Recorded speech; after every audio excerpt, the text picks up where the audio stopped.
Hello team, welcome to another ATP Geopolitics video with myself, Jonathan MS Pearce. So this is a US politics update extra video.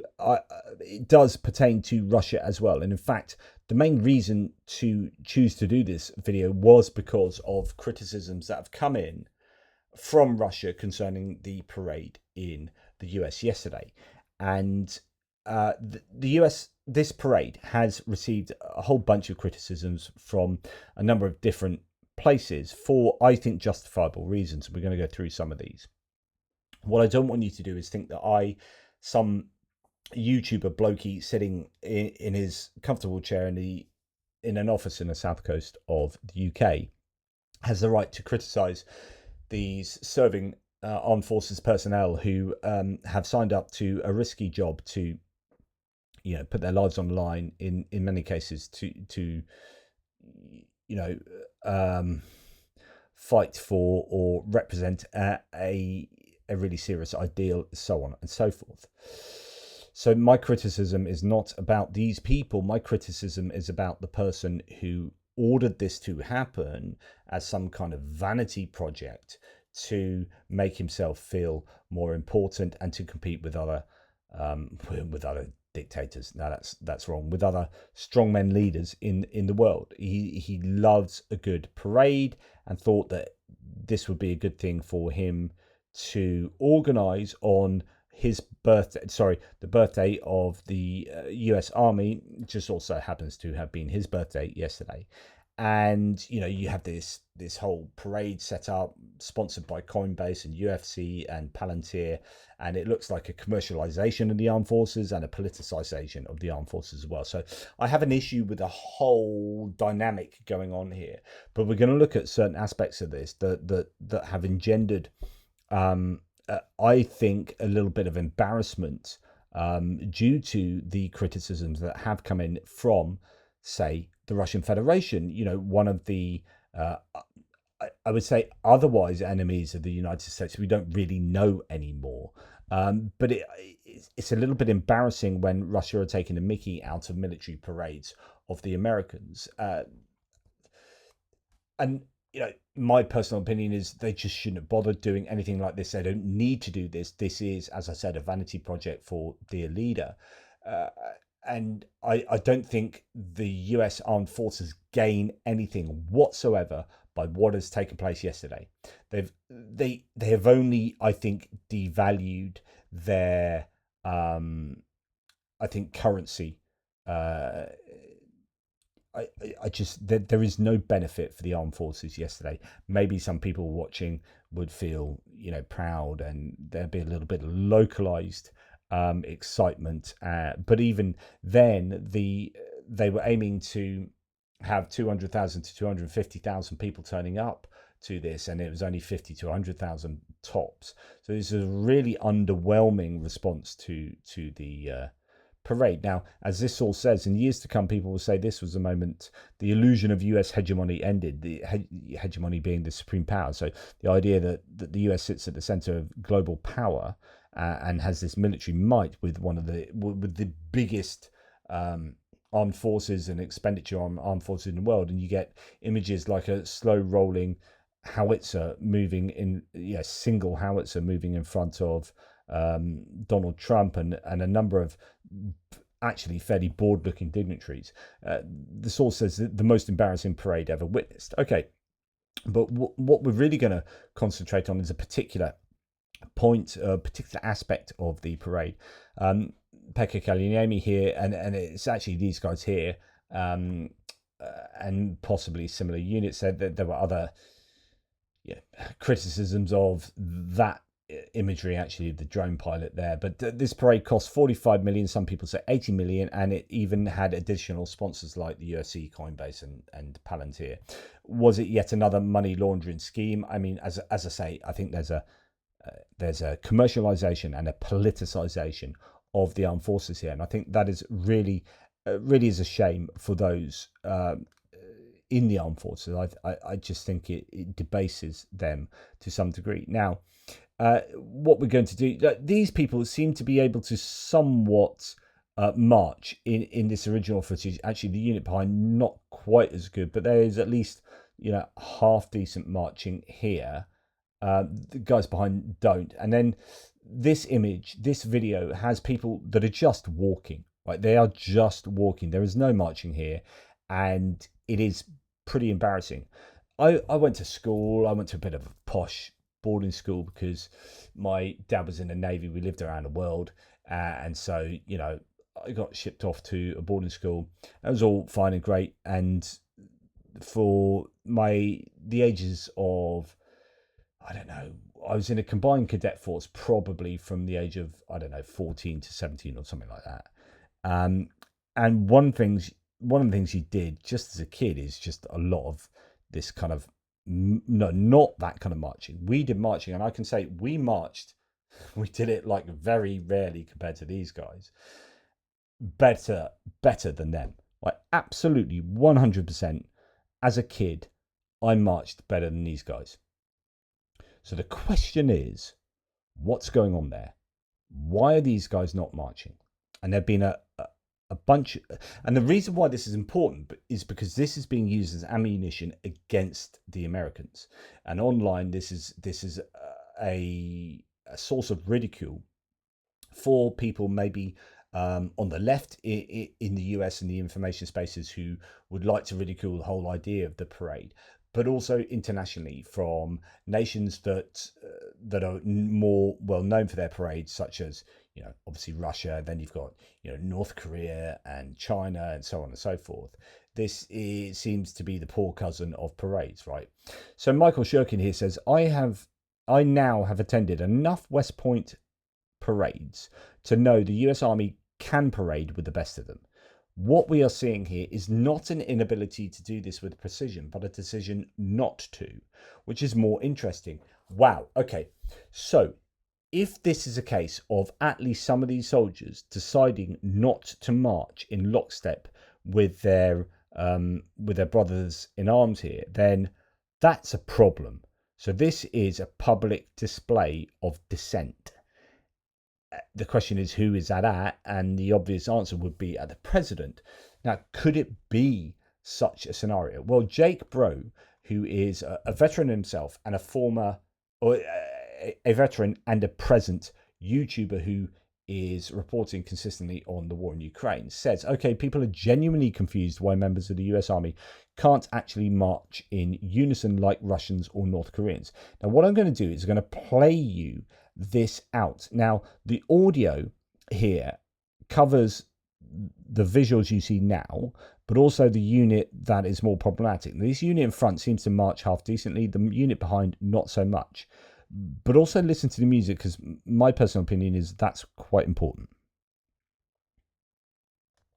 Yeah, helps if I actually turn the sound on. Gained the nickname Bayonet Division during their deployment to Korea in June of 1950. At Incheon Landing and during the liberation of Seoul, they were credited with plunging the bayonet into the heart of the enemy, with 13 members of the division receiving the Medal of Honor. Can I just say the group behind them is marching slightly better than these guys. 1950. If you look carefully. At Incheon Landing and during the liberation of Seoul, they were these guys are just walking, plunging the bayonet into the heart of the enemy, with 13 members of the division receiving the Medal of Honor. The 7th enables and sustains the combat readiness of 2 Stryker Brigade combat teams at a combat aviation. The arm movement is not deliberate. It is half-assed. The excuse I'm going to give you in a minute, from my point of view, I think leads towards this, but I don't think it explains it all. So I think there is something funky going on here. Aviation Brigade gained the nickname Bayonet Division. Okay, so Jake Bro says, the US Army, people are confused why the US Army can't actually march in unison like the Russians or North Koreans. The reason why is because all of these soldiers have real jobs in the military, and nobody beyond ceremonial units ever does any marching once out of basic training and their tech school. These soldiers spend their days doing important work to defend our nation. They don't ever practice marching. Trump demanded they all stop being productive at their jobs or to waste time and taxpayer money to march in a parade for his amusement. So he's saying basically these guys don't know how to march particularly well because you only ever learn to march at the beginning, and then once you pass out, then you don't really need that skill, so you don't really do all that much marching. Now, that's not what this first guy said, which is, yeah, I've seen enough parades to know they know how to march, and this therefore looks like they're doing that on purpose. So Jake Bro disagreed with that, but then he said, and actually some of the conversation in his thread is quite interesting, and there's a bit of a to and fro, but then he eventually says, after engaging with US Army veterans in the comments, I think I might have to issue a correction here. These guys do and should know how to march and could have if they wanted to. They probably just didn't care about this parade at all and put in zero effort. Now, if that's the case, as this original person says, then that is more interesting because that then looks like either a public show of dissent or just a complete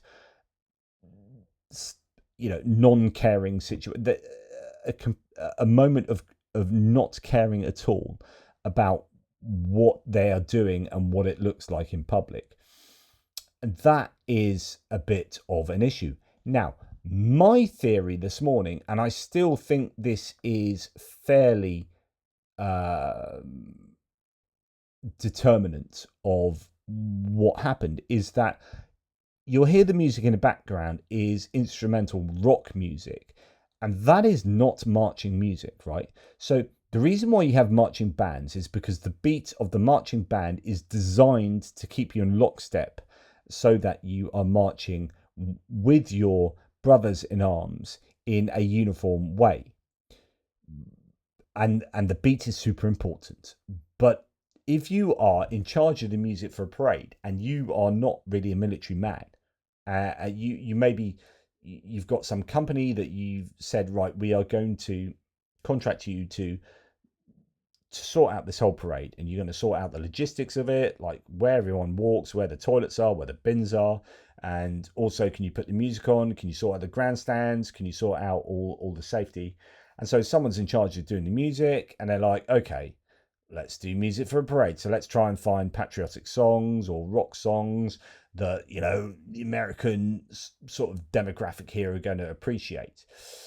But again, they failed here because, and we'll come on to this in a second, but they failed primarily because that's not the sort of music that's going to help the very people that you have on show here do what they're there to do, which is march and look good in front of the cameras and in front of the president. And they failed to do that. And I think they failed to do that partly because the music is entirely wrong for what they are doing. However, there is evidence that they can do it, but I don't know if that's the same song. And, when you're cutting the visuals but not cutting the audio, you don't know what's going on here. But even if the music is poor, right, for marching, these guys here definitely don't really care. I mean, when I was marching, my arms would be moving, and goodness me, this is like 30 years since I've done that. But, they'll be moving with a lot more purpose than what is going on here. Now, I don't know if the Americans march in a very different way to the British. And I say that seriously because I talked about this recently in one of my videos, is you look at the way like Eastern Europeans march and their soldiers march, you look at the way that, say, the Indian army or the Russians or the North Koreans, actually there's a really, really interesting difference in the way people march, both with the legs and with the hands and arms. And I think there's something to read into that. The Americans may well march differently to the British. So, okay, but there's definitely this kind of nonchalance going on there, the kind of uncaring attitude. When we talk about the songs and the song choice, it was also a disaster of a parade because of things like this. So one of the songs they used, I don't know if that was the song. I don't know Creedence Clearwater Revival enough to know whether that song was Fortunate Son. But they used Fortunate Son in the parade, and this is a bit of an embarrassing choice because Fortunate Son is an anti-war song. And it makes you wonder whether someone was taking a piss here or whether this was just, I don't know. I mean, it seems of all the songs you could choose, to choose an anti-war song from the kind of 70s is 60s and 70s is actually 1969 is too much of a coincidence to be a coincidence. I don't know. Anyway, let's just read about this song. So one of Creedence Clearwater Revival's most iconic songs, Fortunate Son, originally appeared on the band's fourth album, 1969's Willie and the Poor Boys, and it quickly became associated with the Vietnam War. But whereas songs like God Bless the USA and Toby Keith's American Soldier, which played during the closing fireworks, are the epitome of patriotic hits, Fortunate Son is more critical. John Fogerty, who was drafted during the Vietnam War, wrote Fortunate Son to condemn those who used their power, wealth, and privilege to dodge military service. What did Donald Trump do for the Vietnam War? Bone spurs, bone spurs, bone spurs, bone spurs, bone spurs. So he evaded draft because of his power, wealth, and privilege. Is this a coincidence? So from his memoir, Fortunate Son, My Life, My Music, so like this was one of the songs played. Quote, you'd hear about the son of this senator or that congressman who was given a deferment from the military or a choice position in the military. They seemed privileged, and whether they liked it or not, these people were symbolic of the sense that they weren't being touched by what their parents were doing. They weren't being affected like the rest of us. The irony here is that Donald John Trump is the exact sort of person that Fogerty was writing about. Trump famously got out of military service during the Vietnam War thanks to a medical deferment claiming he had bone spurs in his feet, a diagnosis that has since been contested as phony and a favour to Trump's father. Not surprisingly, when Trump used the song at a 2020 campaign rally, Fogerty condemned the usage and issued a cease and desist order. To date, Fogerty has said nothing concerning the song's appearance in Trump's parade. So that is absolutely incredible, that song would be used and that people would be asked to march to it, so on and so forth. Now, then we have evidence like this. So this was during the COVID pandemic, but they totally know how to march. So this was in front of, I presume, Joe Biden and Jill Biden. Not that makes any difference. But the point is that, yeah, okay, it's not like American soldiers can't march. They clearly can. Now, there are obviously far more soldiers marching at the parade than probably were marching in front of Joe Biden here. And maybe these are your best marchers. But, it leads one to believe that possibly that was by design. Now, here we have, okay, I don't know the provenance of this claim, but this person claims to be a Navy vet. So Navy vet here, Army phoned it in by design. No dress uniforms, out of step while marching, not caring at all. I'm upset that they have to do this on a Saturday. They are upset that they have to do this on a Saturday, and I don't blame them. My Army brothers and sisters deserve better than this, and trust me, if the Army wants to look sharp, they absolutely can. It was definitely a message. Well done, Army. So obviously this person is a Navy vet that's not a big fan of either the idea of the parade or Donald Trump or whatever. But this guy definitely presents the argument that this shambles was by design. Okay, moving on then, we get to the Russian element here. So here the source says, even the Russians are mocking Trump's disaster of a parade. This one's going to sting. So we have this. Cuts then to what looks like North Koreans marching with Russian subtitles.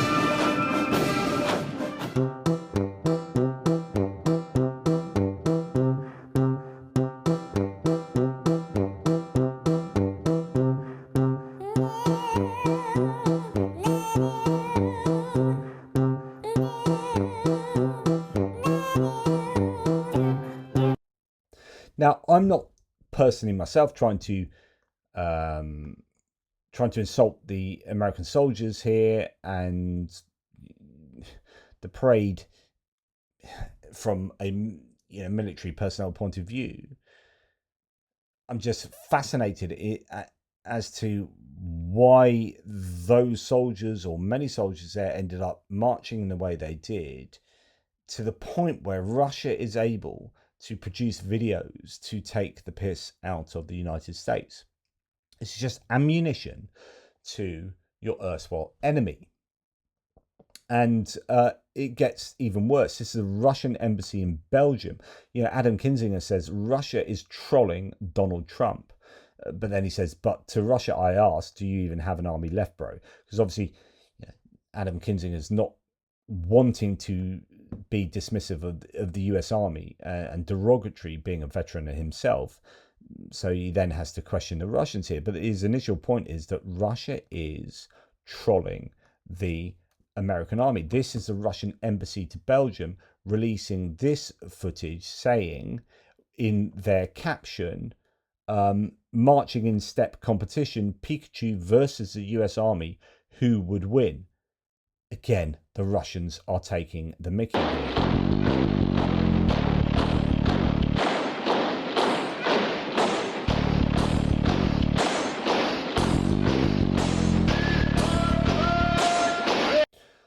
I don't want to get a copyright infringement, but you get the point here that they are taking the mickey out of the US Army by showing people in Pikachu costumes doing much better lockstep marching.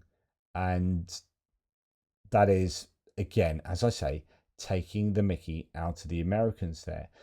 The question is, what prompted those soldiers to march in the way that they did? So, that's really all I have to say. Again, I'm not trying to be insulting here, but I think there does need to be an answer as to why many of those soldiers aren't marching in the way they were. Because if it was by design, then that signifies a real issue.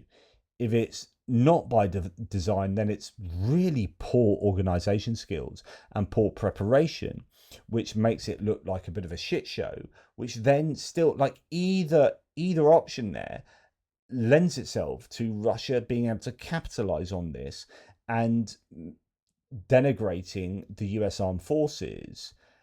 And that is just a PR loss. And there were lots of PR losses in terms of this parade. You had really quite a lack of material on show, and even the armed forces. I was reading a thread that was detailing how it was all arranged, and they were saying more but in shorter bursts. You can make this wider amounts, and you can make it look far more impressive, but almost like these single file, not very many examples of whatever you're talking about, just made it look like a slow, ponderous, not very impressive parade that was poorly organized in terms of logistics and the crowds. There weren't many people there, but even the people that were there suffered choke points, and it was just an absolute, like, the person whose thread I read this morning said, I have organized bigger events than these. This is someone whose job is to organize these events. He said, I went there, I've organized bigger events. I've organized bigger events with less time scale than this. Like, I did a bigger event on the Mall in Washington with 14 days notice, and it was better than this. He said this was the single worst mass person event I've ever been to in my life, and his job is to organize these things. So this was very poor from many different angles, and it's giving ammunition to foreign enemies, and that is just poor form. And I'm going to leave you with this. My question to you is, what do you think is going on here? Does this hurt the US? Does this hurt Trump? And then I'm going to leave you with this, because I think this pretty much says it all. I think this is a vanity project for Donald Trump more than anything. and that's a problem in itself. And the relationship with Donald Trump and Melania Trump, I think, tells you all you need to know about Donald Trump. And this interaction says it all.